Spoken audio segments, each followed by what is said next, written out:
चलो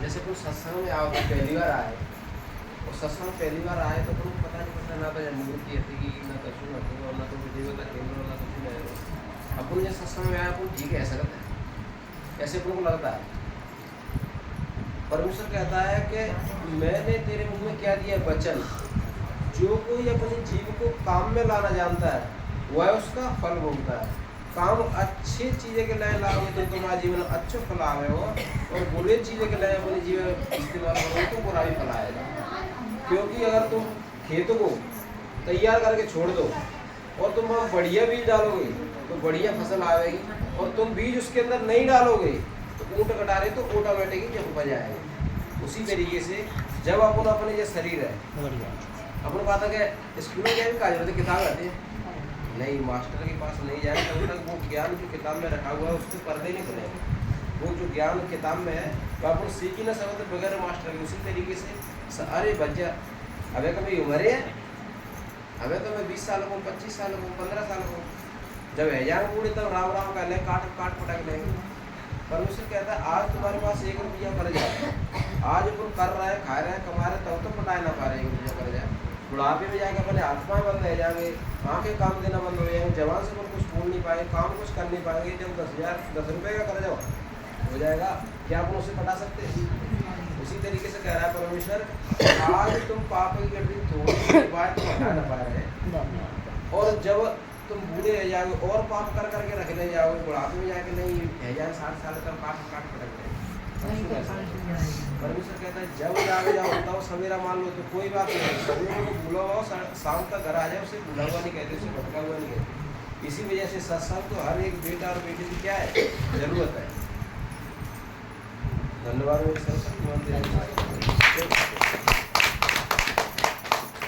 परमेश्वर कहता है अपन के संसार से मित्रता करेंगे तो संसार मित्रता कैसी है मैंने तुम्हें बदल दिया क्या बताए तुम बहुत पैसा वाले तुम जरूरत पड़ेगी तो मैं तो 50 में ले आया ऐसे तो संसार की मित्रता है। लेकिन परमेश्वर कहता है मैं तुम्हें इतना दूंगा कि तुम्हारे पास रखने के लिए भी क्या नहीं होगी जगह और मैं तुम्हें दे करके भूल जाता हूँ। परमेश्वर कहता है मेरे बेटा मेरी बेटी मैंने तुम्हें तुम्हारे साथियों से लेकर के साथियों से बढ़ के अरस के तेल से अभिषेक किया। परमेश्वर ने हम जो सत्संग चल रहा है जो मेरे साथ के आपके साथ के उनको देख लो और आप अपने अंदर देख लो उनसे बढ़कर के वास्तव में जिस दिन से मैं सत्संग में चलाऊँ तो हर चीज़ में परमेश्वर ने मुझे बढ़ाया है। और तो न समझ में आ रहा हो तो 10 दिन 1 महीने 2 महीने तुम सत्संग में आना बंद कर दो फिर देखो समझ में नहीं आता ना तो काम नहीं दिमाग भी काम नहीं करता है। सत्संग की महत्वता तब पता पड़ जाती है तो 2 महीना मत आओ 2 महीना तुम वचन प्रार्थना ना कर तो सब चीज़ें उल्टे पुलटे उठते हैं।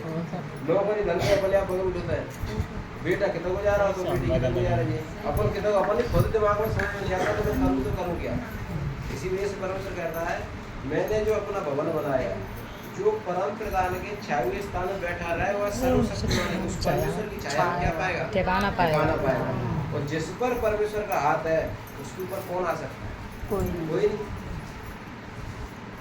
जा जगह पे जैसे पोरसा से जहाँ थाना पोरसा लग रहा है तो पोरसा में सबसे जो अधिकारी बड़ा पुलिस में DSP DI जैसे मेरे पक्ष को आया जाए और मैं सत्संग को बिल्कुल नहीं मानता और मेरी लड़ाई क्यों से होती है मैं कहा अब मेरे पक्ष को आएगा तो वो से लड़े कहते हैं तो ध्यान ऐसा हो ही जाता होता है कि नहीं। अब एक अधिकारी अपने पक्ष को आएगा तो अपन कितने बड़े बन रहे हैं। सोचो संसार का पिता जिसने मुझे बनाया उसने आपको बनाया वो अगर आपकी सुने और अगर आप उसकी सुने तो अपन को कितना ऊंचा होना चाहिए कि परमेश्वर में भटक गया था तुमने मुझे तेरे बुला दिया समझ में आ रहा है।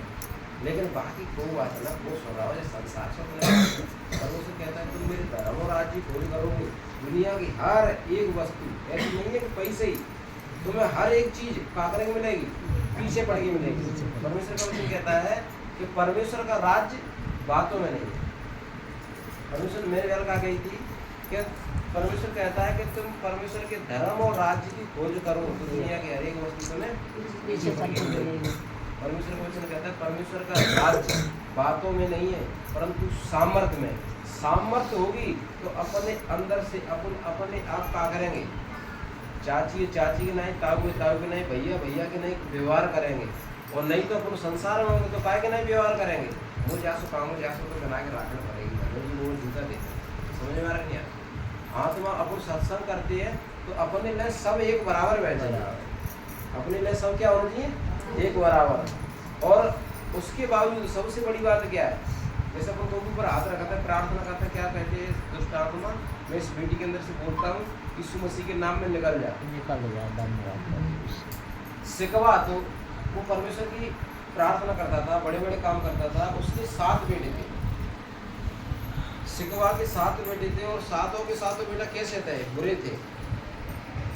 जैसे सत्संग हो रहा है यहाँ सफाई, अभी तो छोटा सत्संग है, जब बड़ा हो जाए तो उसमें लाइट वाले भी चाहिए, डीजे वाले भी चाहिए, इसके अंदर सफाई वाले भी, दरी बिछाने वाले, टेंट लगाने वाले चाहिए कि नहीं चाहिए। सिकवा के 7 बेटे थे और उस मंदिर में जो रहते थे, उस जो सफाइयाँ करने के लिए बेटियाँ आती थी, बेटे आते थे, उनको सिखाते थे, उनके संग गलत उल्टे सीधे कर्म करते थे। जब वो किसी के ऊपर हाथ रखते थे तो दुष्ट आत्मा उनके ऊपर हावी हो जाती थी। उसने कहा है दुष्ट आत्मा तो जो पौलुस नाम लेता है, यीशु का नाम, यीशु उसका नाम मैं भी लेता, उसके अंदर से निकल जाए। दुष्ट आत्मा उसके अंदर से हावी होकर के उन्हीं के ऊपर हावी हो जाती थी। और एक जगह लिखा है कि उसके कपड़े फाड़ दिए, दुष्ट आत्मा कपड़े फाड़ दिए तो वो नंगा भाग गया। नाम का मतलब क्या समझ में नहीं आ रहा है। नाम का मतलब है अनोमा। परमेश्वर के तो कोई नाम ही नहीं है। कोई राम के रूप में ले रहा है, कोई कृष्ण के रूप में ले रहा है, कोई यीशु मसीह के रूप में ले रहा है, कोई किसी के रूप में ले रहा है। कईयों नाम है। नाम का मतलब है अनोमा। परमेश्वर के तो कईयों नाम है। नाम का मतलब है अनोमा, अनोमा का मतलब है करेक्टर, करेक्टर का मतलब है चाल चलन। जब अपन चाल चलन सही होगा, जब अपन चरित्र सही होगा और अपन हाथ रखेंगे तो क्या हुआ, व्यक्ति ठीक हो जाएगा। अब क्या हुआ कि जब मेरा ही चाल चलन सही ना हो, जब मैं सत्संग कर रहा हूँ मेरा चाल चलन सही नहीं है तो मैं दूसरे को बता कैसे सकता। परमेश्वर ने यही तो वचन में कही है, हे मेरे बेटा और मेरी बेटी, मैं धो करके तुम्हें क्या करती है, हेम की नहीं श्वेत कर दिया। धो करके मैं तुम्हें हेम की नहीं श्वेत कर दिया, बिल्कुल साफ सुथरे कर दिया है। दोबारा से सुअर जब अपन सुअर बनते हैं, सुअर कैसे अच्छो तेल लगा दो, बढ़िया सेंट लगा दो, बढ़िया साबुन से लगा दो, क्या करेगा, कुछ भी खिला दो उसको, उसको छोड़ो ना तो वो नाली में जाकर क्या करेगा, मुंह मारे। अपने शरीर को खराब कर ले, बढ़िया से बढ़िया 10,000 कोट पहना दो, सुअर लेकिन मैं बता रहा हूँ बढ़िया से बढ़िया उसको तुम कपड़े पहना दो, वो भी क्या कर लेगा, गंदे कर लेगा। और सुअर की खासियत क्या है कि कछुओं तुम कर दो, चाहे सेंट लगा दो, चाहे साबुन लगा दो, चाहे कपड़ा पहना दो, उसको जाना कहाँ पर, नाली में मुंह मारने के लिए। उसी तरीके से परमेश्वर कहता है, मेरे बेटा मेरी बेटी, मैंने तुम्हें धो करके पाप पवित्र शुद्ध कर दिया है, दोबारा से सुअर ना बनना। जो पहले उल्टे सीधे अपन कर्म कर रहे थे, अगर उसी तरीके से अब भी सत्संग करने के बावजूद कर्म कर रहे हैं तो मेरा सत्संग आने का ही मतलब व्यर्थ है।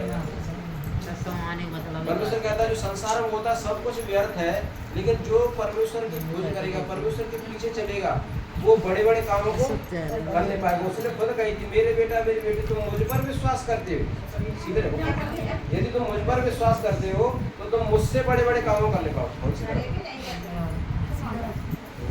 नहीं ऐसे करेंगे, सही आ रहा है लोग। इसी वजह से परमेश्वर अपने चाल चलने के बारे में क्या कह रहा है, वो है तो और भी अनुग्रह देता। कौन, परमेश्वर तो अपने और भी अनुग्रह देता। जब मैं सत्संग में चला था, सत्संग में नहीं चला था उससे पहले की बात बता रहा हूँ कि सत्संग है रहा तो दीदी आती, चाची वाची आती में, चाची तुम्हारे पास कुछ काम ना, तो दीदी तुम्हारे पास कुछ काम नहीं है, ऐसे चल देते हो। लेकिन मैं चलता रहा, कुछ आगे पता पड़ा कि वास्तव में सत्संग से कुछ काम होता है। चलता रहा। तो जब मैं खुद सत्संग में चलने लगा तो लोग और कहा गई, अरे सोनू तुम दोस्त हो, पढ़े लिखे इंसान हो, अगर तुम अपने साथ के जैसे तुम पढ़े लिखे, तुम अपने से पढ़े लिखे लोगों में तुम बैठोगे तो और क्या होगा, तुम और बुद्धिमान हो जाओगे।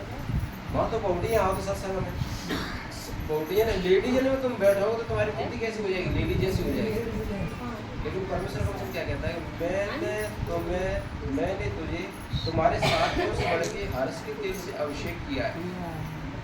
मेरे साथियों से बढ़ के परमेश्वर ने मुझे बड़ा कर दिया, तो मुझे उन लोगों के पीछे बैठने की क्या जरूरत है? ना ना मुझे बुद्धि लेने की क्या जरूरत है? परमेश्वर की बुद्धि देगा, उनकी बुद्धि तो उनकी संसार जैसी रहती है कि भाई अपना काम बनना चाहिए, संसार से अपना कोई मतलब नहीं, अपन बस धनवान होना चाहिए।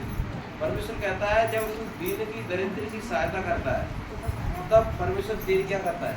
सहायता। अब क्या हुआ, मैं चलता रहा, मैंने कही भाई तुम जन्मे कहाँ से हो? एक माँ से तो मैंने जन्म लिया है, और जिस बेटा और बेटी ने जन्म लिया कहाँ से लिया? माँ से ही जन्म लिया। अपन जहाँ झुंड है, अपनी जिन बेटियों को, बहनों को, भाइयों को कहता छोड़ दो, कोई बात नहीं, अपना कुछ नहीं बिगड़ेगा। लेकिन मैंने जन्म तो माँ से लिया। मैंने भैया तुम कह रहे हो कोई सत्संग में जाते लेडीज ने बैठते, मैंने जन्म तो माँ से ही लिया है किसी से। अपन अपने जन्मने वाले को छोड़ दो, क्या तुम बढ़ सकते हो? नहीं यार सब जब तक तुम्हारे ऊपर उस अधिकारी का हाथ है, तब तक तुम बड़े भूल रहे भल रहे हो। वह अधिकारी चले जाते फिर क्या करेंगे? अब मेरे अधिकारी आया, मैं तो बताते ऐसा होता है। जब जब परमेश्वर का हाथ तुम्हारे ऊपर, मेरे ऊपर रहेगा, तब तक कोई ऊपर अपने ऊपर हावी नहीं होगा। जब जब परमेश्वर का हाथ अपने ऊपर सट जाता है, तो कोई विपत्ति आ जाती है, कहीं दुख आ जाता है, कहीं कलेश आ जाता है, तो शैतान अपने मेन चीज कोई ऐसी होती है उसको छीन ले जाता है। समझ में आ रहा कि नहीं आ रहा? भैया पावन पे तो बहुत रहता है। आज क्या बात है, आज क्यों? क्योंकि शैतान पाप मन के तुम्हारे अंदर आया, और पाप जब अंदर समा जाता है तो सब चीज अपने आप क्या होने लगती है? अपन से दूर होने लगती है। कैसे होने लगती है?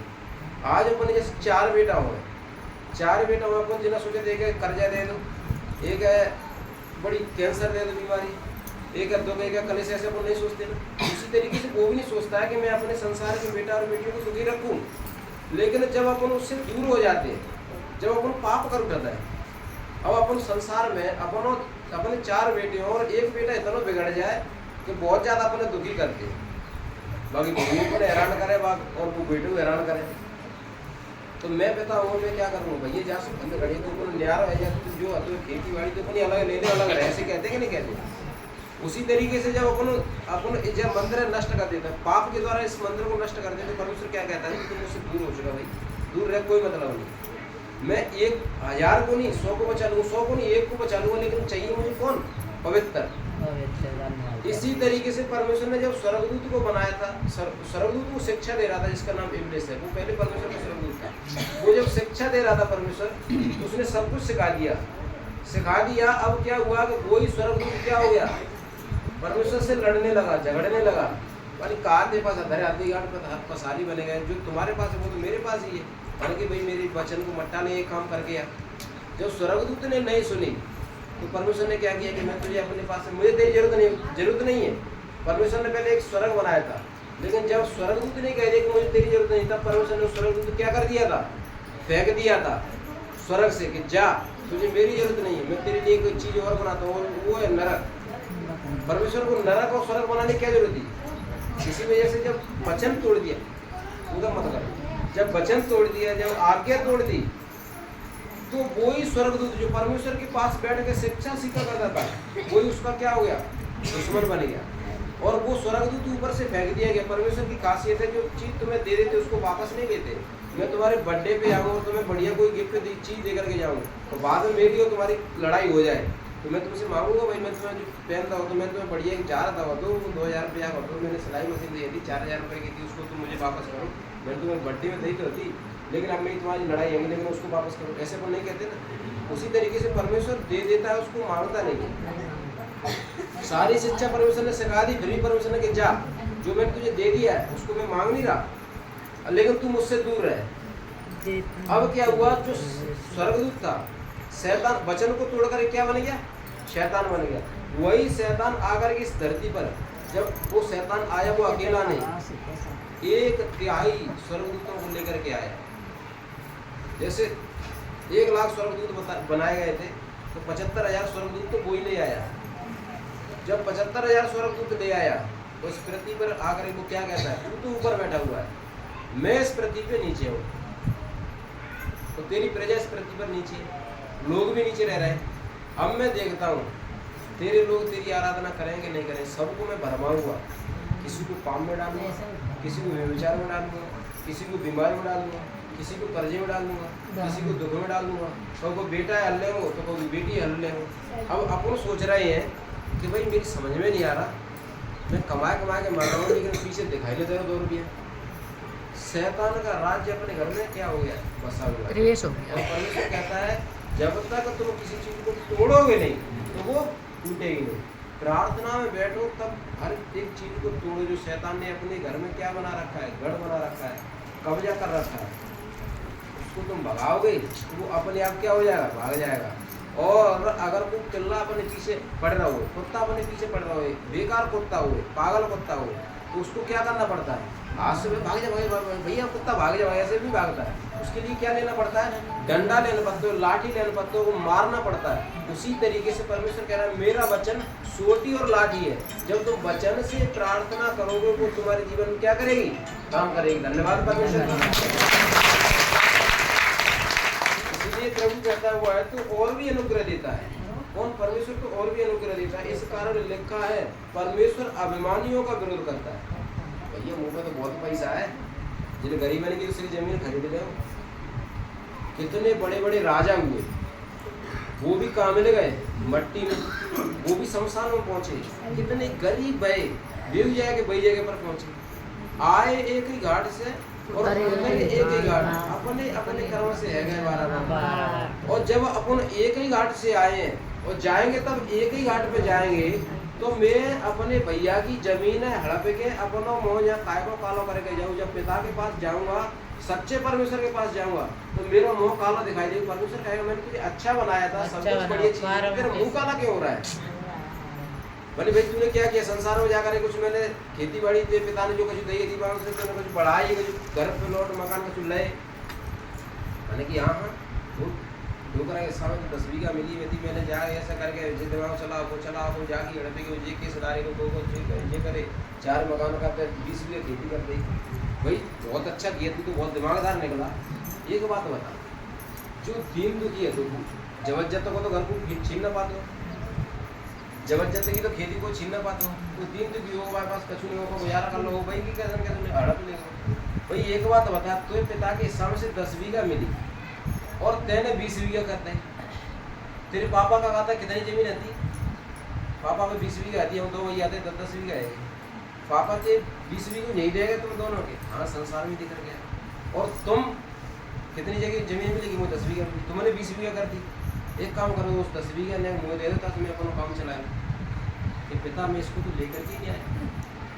जब तुम 10 बीघा की 20 बीघा कर दी तुमने अपने एक घर के 4 घर कर दिए, और उसमें से तुम तुच्छ सुई की नाक के बराबर कुछ भी लेकर के नहीं जाओगे, तो अपने इस शरीर को क्यों गंदा करके जा रहे हो, इस चेहरे को क्यों काला करके जा रहे हो। परमेश्वर कहता है यदि कोई परमेश्वर के मंदिर को नष्ट करेगा तो परमेश्वर से नष्ट करेगा। परमेश्वर का मंदिर पवित्र है और वह तुम, हम और तुम कौन है, परमेश्वर के मंदिर है। परमेश्वर ने सब चीज बना दी, पृथ्वी बन जाए बन गई, पशु पंछी पौधा जीव जंतु बन जाए बन गए, सब कुछ बना दिया था उसने। सब के बाद किसको बनाया था, मुझे आपको, हम सब बेटा और बेटी को। किसको बनाया था, हम सब बेटा और बेटी। और उसने किस लिए बनाया था कि 5 दिन उसने सब कुछ कर दिया। उसको तसल्ली नहीं हुई कि भाई मैंने सब कुछ बना दिया, इसका मतलब क्या, कोई काम ही का नहीं निकला। भैंस अपन बांध ले लेकिन वो दूध ना दे तो क्या काम की बानी बनना तो हटाओ। आज गैया क्यों डूल रही है, दूध दो अपने घर रखी लेकिन किसी काम की नहीं, तो उसको हटा दो। उसी तरीके से परमेश्वर ने कही कि मैंने सब कुछ बना दिया, इसके अधिकार रखने वाला कोई नहीं। उसके बावजूद परमेश्वर ने 6वें दिन हमें और तुमको क्या बनाया था, मनुष्य को बनाया था अपने स्वरूप में, अपनी समानता में, अपनी बुद्धि में। और जे जब वचन को अपन मनन करके सही तरीके से अपन पढ़ेंगे तो उसके अंदर लिखा है 6वें दिन परमेश्वर ने हमें और तुम्हें नहीं बनाया था। उस परमेश्वर ने रहने के लिए अपना घर बनाया था, अपना मंदिर बनाया था, अपना भवन बनाया था। और वे मंदिर कौन है, हम और तुम। जो मैंने अभी वचन बताया था ना, यदि कोई परमेश्वर के मंदिर को नष्ट करेगा तो परमेश्वर उसे नष्ट करेगा। और परमेश्वर का मंदिर पवित्र है और वह तुम। मैं सत्संग में चल रहा हूँ, यदि कोई मुझे दुखी कर रहा है बेफालतू में, हम सब एक ये नहीं कि मैं ही, जो हम सत्संग करते हैं। परमेश्वर कहता है कि परमेश्वर के दास की खिलाफत करना करंट के तारे को छू सकते हैं। तो हम परमेश्वर के बेटा और बेटी, कोई मेरी खिलाफत कर सकता है? कोई मेरे खिलाफ बोल सकता है? कोई नहीं। जो बोलेगा वो उसको दंड मिलेगा अपने आप। परमेश्वर खुद कहता है बदला तुम नहीं, मैं लूंगा। लेकिन जब हम और तुम बदला ले उठेंगे तो क्या होगा? लड़ाई झगड़े होंगे, विपत्ति कलेश आपस में होंगे। जब भी कोई दिक्कत आ रही है, परमेश्वर तू जान, इस लड़ाई झगड़े से तू हमें निकाल। परमेश्वर अपने आप उसको वो कर देगा। लेकिन उसके बावजूद एक चीज और है, यदि कोई इस मंदिर को नष्ट करेगा, परमेश्वर के घर को नष्ट करेगा, हम भी तो इसको नष्ट कर देते, व्यभिचार करके, चोरियां करके, उल्टे सीधे कर्म करके। जब हम अपने मंदिर में बिगाड़ देते हैं, तब हमें वो देखना पड़ता है, क्या करनी पड़ती है? विपत्ति खुद अपने ऊपर जब बीते देता हूँ, अपने पता है जो कुछ मैंने किया है वो मैं ही जानता हूँ, जो कुछ आपने किया उसे आप ही जानते हैं। लेकिन परमेश्वर कहता है यदि कोई परमेश्वर के मंदिर नष्ट करेगा तो बात आता है जहाँ परमेश्वर स्वयं नष्ट कर देते। फिर अपने तो आता हूँ परमेश्वर अब बचाओ, कैसे बचाए? परमेश्वर फिर भी कहता है जितने भाग करके परमेश्वर में आ जाते हैं, उनने कोई सा भी गुनाह क्यों ना किया हो, उसके जैसे मुझे हमें घर का चीज लेके आने में तो बाद में दाम देना पड़ेगा ना, उसी तरीके से परमेश्वर ने पाप के लिए अब हमारे और तुम्हारे मूल्य को पहले ही अदा कर दिया है। मुझे तो सिर्फ परमेश्वर को क्या करने की जरूरत है? ग्रहण करने की जरूरत है। बस सबसे बड़ी बात यह है, जब अपन परमेश्वर को अपने अंदर वसा लेंगे तो अपने कहूँ जाने की जरूरत नहीं रहेगी। चाचा चाचा की तरह, ताऊ की तरह, माँ की तरह अगर अपन आदर करेंगे, भाई भाइयों को, बहनों को, सब अपन उसी तरीके से आदर करेंगे, तो क्या कर रहे हैं? मनुष्य का आदर नहीं कर रहे हैं, उस परमेश्वर का आदर कर रहे हैं। आज सबसे बड़ी बात क्या है कि जाने मेरे संग ऐसा करता, मैं जाके संग ऐसा नहीं करते तो माने। हम क्या कर रहे हैं? इंसान से नहीं, परमेश्वर से लड़ रहे हैं, क्योंकि परमेश्वर का मंदिर तो हर एक इंसान है, उसको समझ में आए या ना आए। धन्यवाद परमेश्वर का। परमेश्वर अभिमानियों का क्या करता है? विरोध करता है, पर दीनों पर क्या करता है? अनुग्रह। जब दीन बन के चलेंगे तो अपने आप परमेश्वर का अनुग्रह अपने ऊपर आ, अपने आप परमेश्वर की आशीष अपने ऊपर आई, अपने आप परमेश्वर की जो दी हुई वाचा है वो अपने आप पूरी अपने ऊपर पूरी होने लगे। इसलिए परमेश्वर के अधीन हो जाओ। अरे यार सत्संग हो जाए, करेगा बंदा हमें दे जाए, घूम आए, हमें दे जाए। भाई भाभी जब बीमार रहेगी बिल्कुल ऐसे हाथ रह गए थे, बिल्कुल जी लग रहे हैं कि महीना 2 महीना की मेहमान है, वो तो जी जाने वाली। तो वास्तव में किसी ने कही कि खंडरावन करवा दो, चलो भैया करवा देंगे। मैं गया था खुद पूछने के लिए, उन्होंने कही कि भाई तू तो बच्चा है, अपने पापा पूछ ले, तू यहाँ का आएगा। किसी भगत ने कही कि तू यहाँ कह गया और मैं तेरी कैसे सच मानूँ? मैं जिन्हें संग लेके आया जिनकी सच मान लो, मैं कर दूंगा, इतनी तो मेरे पास है, ज़्यादा नहीं हो तो लाई बांट दो, लेकिन मैं खंडरावन कर दूंगा। नहीं कि अपने पापा पूछ ले। मैंने ऐसी बातें, मेरे पापा तुमने कुछ बोला था क्या? खंडरावन बोली थी। मैंने ये ऐसे कह रहा है कि लला हम करवा देंगे, मुझे और हिम्मत मिल गई, खंडरावन करवा दिया, सब कुछ करवा दिया। भैया बालाजी ले गए, फलाने ठिकाने मंदिर पे को जो कुछ बता हो तो तूने सगरने पे कुछ करा, सब कुछ मतलब इंतजाम करवा दिया। मैं और चाची लड़का भाभी लेते, एक जालों पकड़ते, एक बालों पकड़ते, दोनों उठा करके मशीन पे डालते, फिर वाली उतारते, बड़े हॉस्पिटलों में दवाई दिलवाई, कुछ फर्क नहीं पड़ा। जब सत्संग में आने लगे तब मैंने कही, जब मैं सत्संग के बारे में जानता लेकिन फिर विरोध करता, मैंने कही चाची मंजू भाभी तुम सत्संग में लेते जा रहे हो, ये तो मरी धरी को मत जाए तो तुम पे केस लग जाए। सुनो, एक सत्संग में आई, मुझे नहीं पता परमेश्वर कैसे काम करता है। एक सत्संग में आई, 2 में आई, 3 में आई, धीरे धीरे करके अपने आप सही होने लगे, चलने लगे, फिरने लगे। जहाँ अपना जीवन बचाना मुश्किल लग रहा था, वहाँ कुछ दिनों के बाद उनके एक बेटा हुआ और आज सही चल रही है, फिर रही है, और तुम्हारे बीच में बैठी। परमेश्वर कहता है कि बीज बोने वाला बीज बोने के लिए चला, बीज बोने के लिए चला, और जब उसने बो दिया, पृथ्वी अपने आप फल लेकर के आती है। पृथ्वी को जोर नहीं लगाना पड़ता है, भैया निकल या बीज अब बहुत दिन आएगा, ऐसे करती है जमीन कभी नहीं करती है ना। सिर्फ अपना काम क्या है कि बीज बो दो। सुनो शांत रहो, अपना काम क्या है कि बीज को बो दो, अपने बढ़िया खेत में जाओ, खेत तैयार करो, मतलब अपने आप को सही तैयार करो। मुझे आज से कोई पाप नहीं करना है, मैं परमेश्वर में चलता हूँ, तो मुझे किसी के लिए कोई गलत काम नहीं सोचना है, अपने खेत को सही तैयार कर लो। परमेश्वर कहता है एक बीज बोने वाला बीज बोने के लिए चला और शाम को बो करके आया। कुछ दिनों बाद अपने आप पहले मन्ना फूटा, अंकुरित हुआ, बाल आई, बाल के अंदर फूल आया, फूल के अंदर फल आया, और एक गेहूं में से पता 60-70 दाने होते हैं। उसी तरीके से जब हम परमेश्वर में चलते हैं, आज आए या 2 दिन, 4 दिन, 10 दिन, चाहे 4 महीने हुए, जब अपन अपने आप को बिल्कुल नम्र करके चलेंगे, अपने आप सब चीज क्या होती जाएंगी, सही होती जाएंगी। धन्यवाद परमेश्वर का। इसीलिए परमेश्वर के अधीन हो जाओ और शैतान का क्या करो, सामना करो, तो वह तुम्हारे सामने से भाग निकलेगा। क्या करना है, शैतान का सामना करना है। नहीं भैया कहा वो तो जल्द है, बहुत परेशान है, वो तो खरीस है, तुम्हें नवाए तो भैया जब जहाँ पे खेलते हो ना तो सिख कर्म करते थे। परमेश्वर ने कहा, मैं तुम्हें एक वचन के द्वारा वो बताऊँ, उसने उनसे कहा, उसने परमेश्वर ने, गुरु ने उन सब बेटा और बेटियों से कहा, मैं शैतान को बिजली के समान स्वर्ग से गिरा हुआ देख रहा था। जो मैंने स्वर्गदूत में बताया था, वो उसी की मैं बात कर रहा हूँ। शैतान जब ऊपर से गिराया गया तो बिजली की नहीं, धरती पे गया। देखो मैंने तुम्हें सांप और बिच्छुओं को रोंदने का और शत्रु की सारी सामर्थ पर क्या दिया है, अधिकार दिया है, और किसी वस्तु से तुम्हें कुछ हानि न होगी।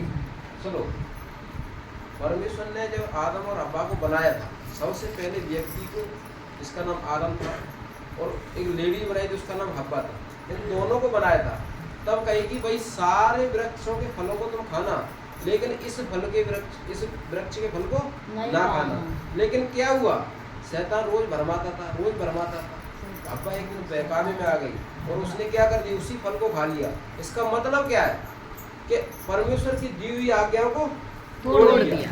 जब अपन परमेश्वर के वचन तोड़ता है तो पाप अपने अंदर अपने आप समा जाता है। जब पाप अंदर समा जाता है, बुद्धि अपने आप डमाडोल हो जाती है, बुद्धि काम नहीं करती है। अब अपन कहो कि मैं कैसे क्या करूं, भैया बहुत बड़ा यहाँ पे तो तुम्हें नमाज तो चला, वो तो छोटे हो, तुम्हें तो मेरी उम्र ज़्यादा है, मैं 50 साल की आ गई हूँ, मेरी बहू पे, मेरे बेटा पे, मेरी बेटी पे फलाना खेलते ढिकाना खेलते। परमेश्वर कहता है, देखो मैंने तुम्हें सांप और बिच्छुओं को रोंदने का, सांप पीछे बच के निकाल दो, नहीं, परमेश्वर कहता है मैंने सांप और बिच्छुओं को क्या करने का, रोंदने का, और शत्रु की सारी सामर्थ पर तुम्हें क्या दिया है, अधिकार दिया है। और लेकिन शैतान क्या कहता है, ये बहुत बड़ा जिंदू है, बहुत बड़ा कहीं से, बहुत बड़ा ये है, मैं इस चीज में विश्वास नहीं करता हूँ। अगर अपने अंदर वचन है तो शैतान की ऐसी की तैसी। अगर अपने अंदर वचन नहीं है तो वो ही शैतान क्या करेगा, अपन को घेर लेगा, तो गौ के रूप में, तो गौ के रूप में, तो कर्जा के रूप में, तो बीमारी के रूप में। मैं तो घोटू में दर्द है, घोटू में दर्द नहीं है।